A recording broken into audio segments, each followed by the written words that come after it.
बंगाल में बदल तय हो गया। বাংলাতে কি বুঝছেন আপনি? इस बार ही तो तय है कि परिवर्तन होगा, परिवर्तन होगा डेफिनेटली। ठीक है, टॉलीवुड में की सिंडिकेट राज चल रहा है टीएमसी का। देखिए ये हमारे वहाँ तो हम अभी मजदूर यूनियन के चेयरमैन था, मैं कभी पॉलिटिक्स को आने नहीं दिया था। तो पॉलिटिक्स को फिल्म लाइन में नहीं आना चाहिए, बाकी इनकी मर्जी, जो मर्जी करे। तभी तो चेंज हो रहा है। देखिए बोलिए।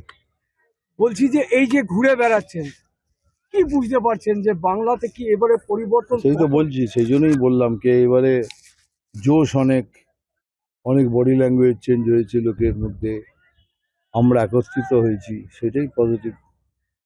যেভাবে অমিত শাহ জি কালকে যে সূচনা করেছেন তাতে করে কি আরো বেশি মানুষজন আগ্রহ হচ্ছে বিজেপির? হওয়া উচিত, কেননা যা বলেছেন আমরা সব করে করব।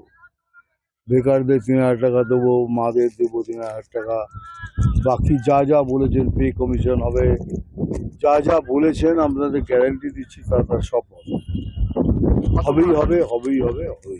কতটা আশাবাদী মনে করছেন এই ৩,০০০ টাকার যে? ৩,০০০ টাকার জন্য নয়, বিজেপিকে লোকে চায় এখন, তার বদলতে কিছু নেই। তৃণমূলের বদলে, তৃণমূলের বদলে কোনো পার্টি নেই, তৃণমূলকে সরাতে গেলে বিজেপি দরকার।